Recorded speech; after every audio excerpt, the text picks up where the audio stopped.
So it's interesting to me, knowing you for so long and working with you for, 10 years, is, well, first of all, how much we've been through. We both were very successful before we came together, but I really feel like our careers took off once we got together. And yeah. I mean, we built the branch together from brick number 1, brick number 2, and we took that to the number 1 branch at Eagle, which turned into the number 1 market, and then you became regional and you had the number 1 region Right. at Eagle. And then, we successfully navigated a acquisition and took our team from Eagle to Movement. And I mean, we can talk about that for hours, but that was a stressful time. And looking back, it was actually turned out really, really good because of all of your work and all of our hard work. And now you're at Movement, and you've already quickly become one of the top regionals at Movement, and already have expanded your territory there. And I've been with you for most of that ride, almost all of that ride, and it's just interesting to see how hard you've worked through all of that over a decade, and how tough you have been, and in a good way, tough. And if you ever got knocked down, you were right there to get back up, and your grit and your hustle. It's been an honor to work with you, because I think you know me too. I'm that way, and so I think that's why we work well together. But I've only known that side of you, for 10 years. I've never known a different side. So have you always been that way? Has that always just been in you? Did you have to learn that? Did that come over time? Where did that hustle and drive come from? It's funny because I think that it goes back to being a kid. And my mom, a lot of people don't know this about me, but my mom was in the industry. She started out as a loan originator. And in fact, I was born when she was managing a branch. And she would tell stories about when she would bring me into the office and basically my car seat, put me under her desk and do loans. You didn't have a choice. You were going to be an origination. Didn't have a choice, right? And so I grew up with that being the example that I had to look at every day. And she was the same way. She was tough, as you put it, but she worked her butt off day in and day out to provide. And she would remind my sister and I that she did that for us. And I do this so that you guys can have the things that you have. Yeah. And she didn't get to grow up having everything that she wanted. And so being, knowing as an adult that that's what she was going to do for her kids. And I can remember as a senior in high school, and everybody asks you, what are you going to do? What do you want to do when you grow up? And at that moment, I was even kind of like, well, I don't know, but I'm not going to work as hard as my mom did, because oh, really? She worked all the time. Interesting. And that's I'm sure that hurt her feelings, right? Because she worked all the time. So now she's thinking, oh, great, I was this awful mom. She wasn't. It was just as an 18-year-old, that was kind of my idea. Fast forward to 19, not that long. Right. I need to get a job, and so I get a job. I spent a year in college, and it just wasn't my thing. And so I came home and got a job. And of course, she was in the mortgage industry. At that time, she was an SVP of a savings and loan in Portland. And that was when they were still around. And so my name got me a job as a receptionist in one of the home loan centers. That's what we called them at the time. And I remember my first week there, I'm sitting at the front desk. I'm basically a receptionist, answering the phone. We didn't have fax or anything like that, so everything was real manual at that time. But I would watch these loan officers come in, these guys and gals, and they'd be, dressed in their suits, and they'd have their briefcases, Yep. and they'd sit down, and they were on the phone all day, dialing for dollars, making things happen. And I would sit there and I would just stare at them, and I thought, man, that is so cool. So I go to my manager and I said, that's what I want to do. I want to do that. I want to be that. And he said, that's great. We need to learn the business. So immediately started in on, doing VOEs and ordering credit reports and things like that. and moved into processing for a short time and did that for a little bit of time and was like, okay, I'm ready. Like I'm all in, all commission game. And so made that leap and have never looked back. So back to my comment about not wanting to Working work as hard as my mom. Yeah. You know, stepping into a role as an originator at a very early age. I think I was maybe by that point I was 20 years old, and tasting what that really tasted like, Yeah. being a competitor and growing your business and, you know, being part of the American dream, which is to own a home, Right. and having success at it. I thought, man, this is something I can do. So I kept at it. You keep at it. You grow your business. You keep growing. You know, fast forward to getting married, and now it's time for kids. And I remember having our first son, our only son, but our first child, Bailey. I was in the hospital room in labor. My processor had to come and get my phone because I was working in labor. That doesn't surprise me. And so it was, fun labor, not really, but Yeah. went through that whole thing, get home. When I finally got home a few days later, started right back in. The beauty of what this career has done for me, especially as an originator, is as a mom, it was a privilege to be able to grow a business, make insane money, right? Because if you're really good at it, you're gonna make insane money, be able to provide for my family, but also be able to spend time with my kids whenever I wanted to. I worked in their classrooms. I went on field trips. So maybe the quote unquote mistakes my mom might have made, because maybe technology didn't allow her to be Right. able to do that back then. It afforded me all of these great things in this great career.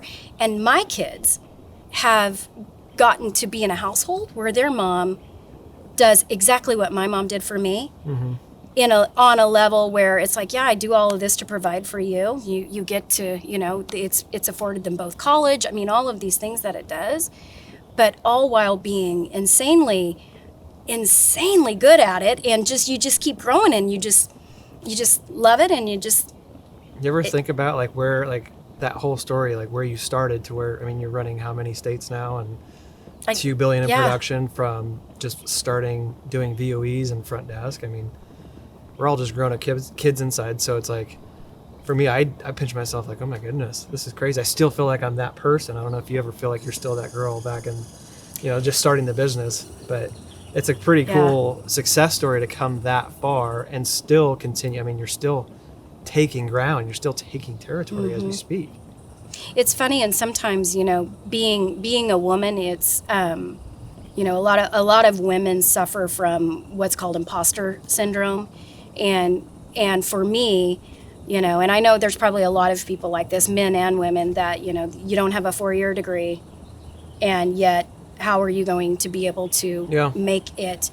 And it's like, I'm living proof. You are too, that you don't have to have that behind you, but sometimes you fight with this, am I really supposed to be in the chair that I'm supposed to be in? Am I an imposter? And women especially suffer from it. And so there have been times in my career, in fact, when I got my first regional position at Eagle, I kind of sat back and thought, they didn't mean this for me. Yeah. Like, am I really the person that should be sitting in this chair? And at the end of the day, it really was about, and again, I've said this so many times, if it's not me, who's it going to be?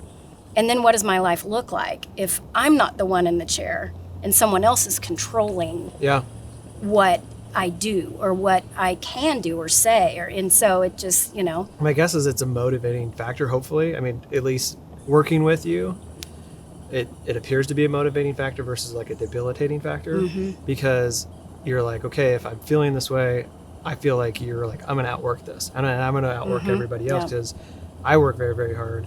And I've never looked over and gone, Kisha's not pulling her weight or not working as hard. Like, you're always working as hard, if not harder. And you've got to travel more than I do.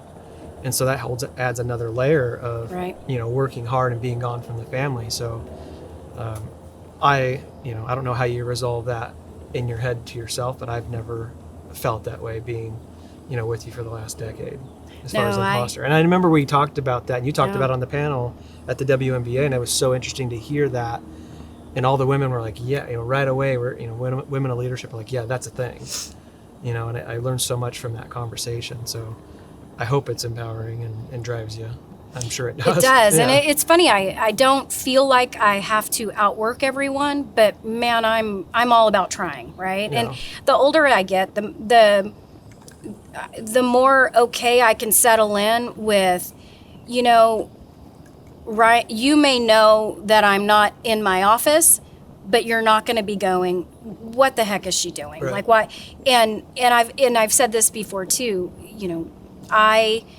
I decided in the very beginning, I will not do all the things that regionals have bothered me over all of these years. I will not do that. I will respond no matter what. I will not leave anyone hanging. And so it's that, honestly, that piece has been what has driven me from the day that I stepped into this seat, sat in the seat,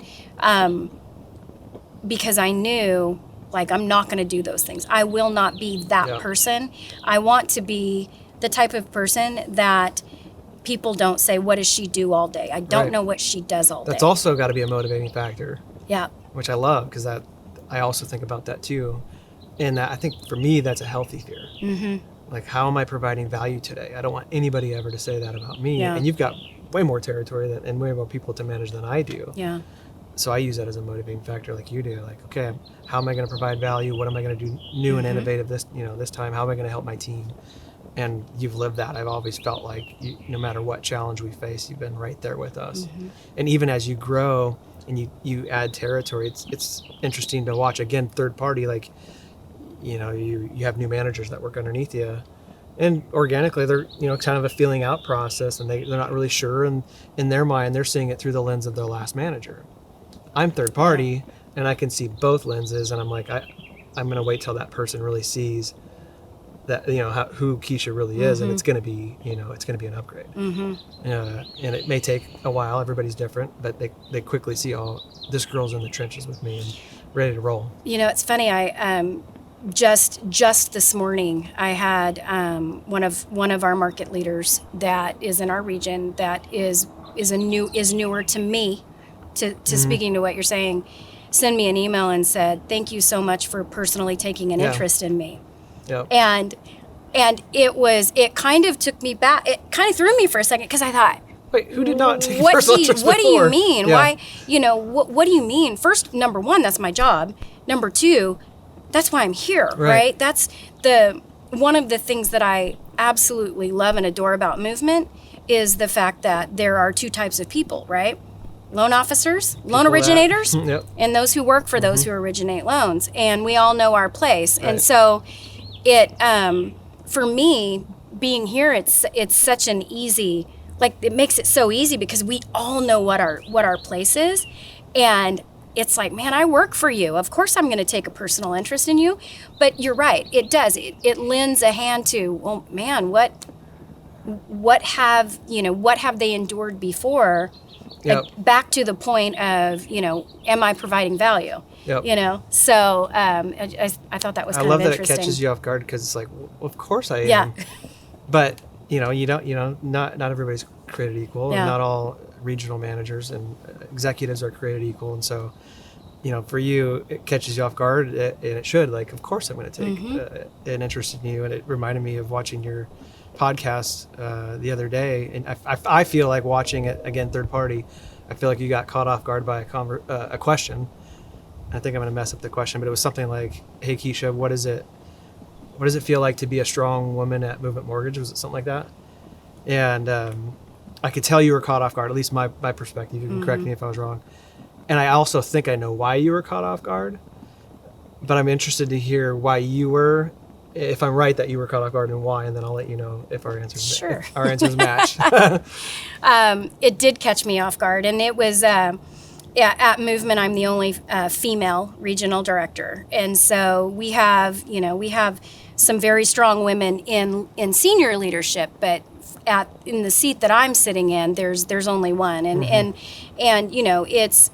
it can be considered kind of a boys' club, and I say that not in a bad way, but in a way at Movement, it's more in a way of they just happen to be guys, but they all have been together for so long that they're just really comfortable with each other. But it did catch me off guard because I don't consider myself female. Yeah. Yeah. And I don't look at the gender so much. Yep. But I am super passionate about women succeeding in this industry or any industry, right? And I mean, I tell my daughter, every day you can do whatever you want to do. You can be whatever you want to be. And I remember as a little girl, she was like 12 years old one day, and she said, "Mom, I'm going to marry an orthodontist."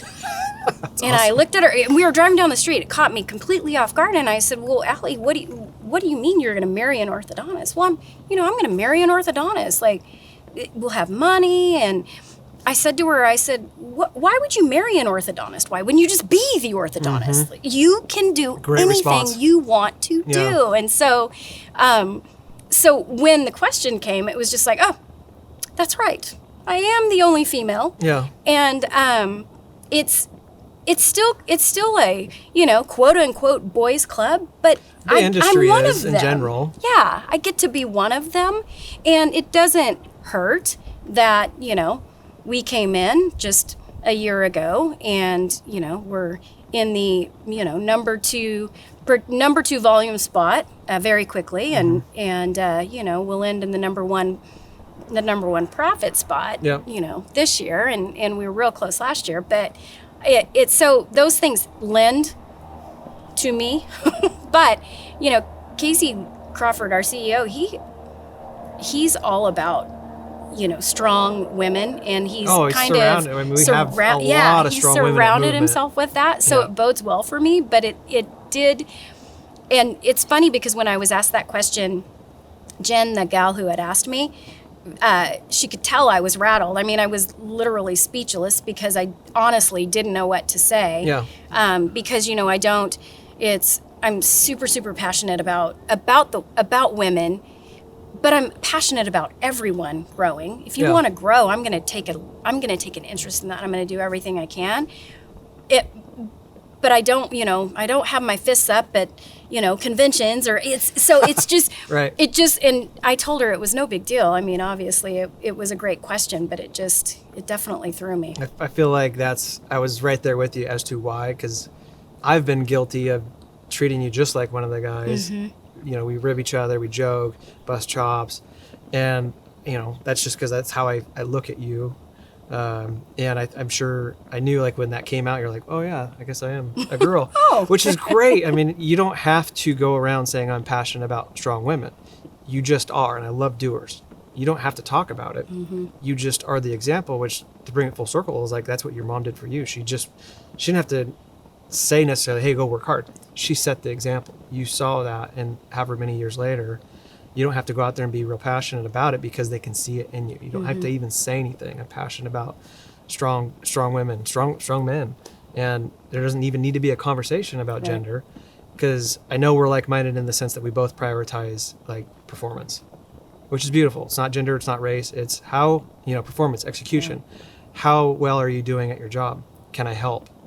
And it has nothing to do with race or gender. So when they asked you that, you're like, "Oh yeah, I guess I am a girl." Oh yeah. Yeah. But I love that part of it, and I think that's a testament to just the conversation of equality. Like, we don't even have to have the conversation in the context of men, women. It's just really good professionals working really hard together, and they're like-minded, and they surround it, and they have really exceptional results. Yep. So you've had a lot of success, at least, for I don't know how many years. I mean, since you started, like, you just told the story of starting at the front desk. Now I think your region closed up well over $2 billion last year. You're on pace to do $3 billion this year. You continue to grow. I don't know how many states you have now, but like, what's next for you? You've had a lot of success. You've grown so much. Is it kind of just manage about, the $3 billion that you'll do this year, or is there more? What's next for you? Well, the thing is I'm a competitor. So Yep. It can't be this is all there Right. is. Although when I was asked to become a regional, I thought, I never thought about that in my life, right? I loved originating loans and growing the branch the way that we had done it. We had this great dynamic. And so, in stepping into the role, I thought, okay, well, maybe this is it for me. Well, guess what? No, it's not, because every time we hit, we go somewhere, we go a little bit further.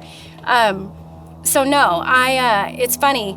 At Eagle, we had, you'll remember John Battistane, who was our national sales director. Yep. And he was my boss, my mentor, my coach.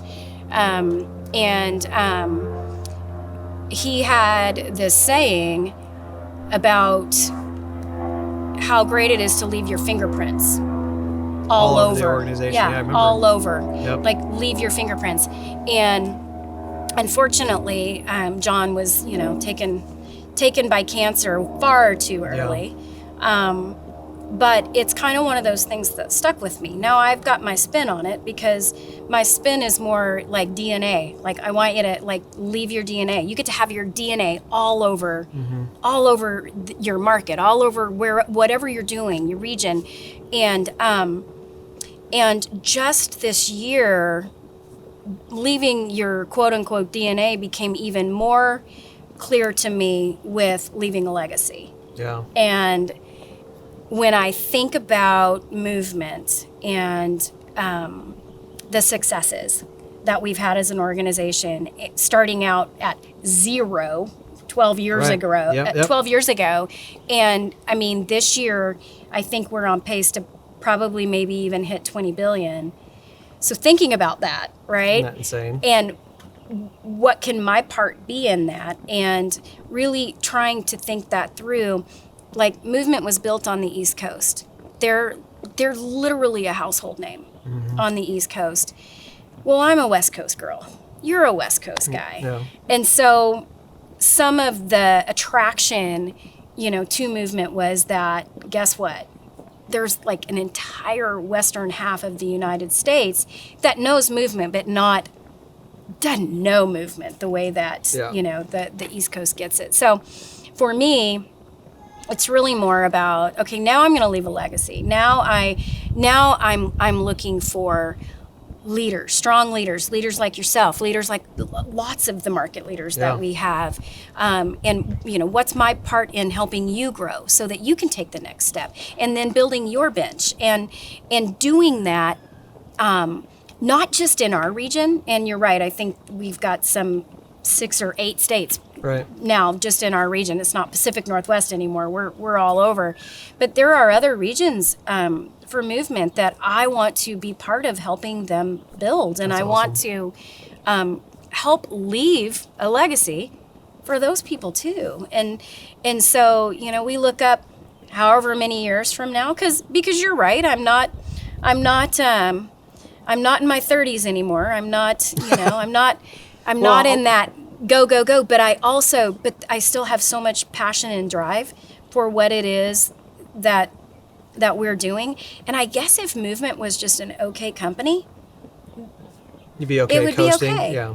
But the thing Casey's is not wired no. that way, and it's no surprise, neither are we. Not at all. Yeah. And we got here, and I mean, when we got here a year ago, we were like, oh man, how's this going to work? We're Yeah. not sure, and all of a sudden, 30, 60, 90 days in, we've got loan officers having records. We've got, now again, Yeah. I know rates were low, but they were fitting into a model that was different Yep. than what they were coming from, into a culture that was different than what they were coming from, and they were succeeding at a high level. And so it, being a competitor such as yourself, it's like you just get this drive inside of you, and it's like, okay, this isn't it. Now I see the next thing. And so, I really, for me, I want to see Movement Mortgage a household name Yeah. on the West Coast. that's what it's all about. Yeah, I'm excited. I kind of figured you'd say that. And you know, to be honest, a lot of executives might hit 3 billion and hit the cruise control.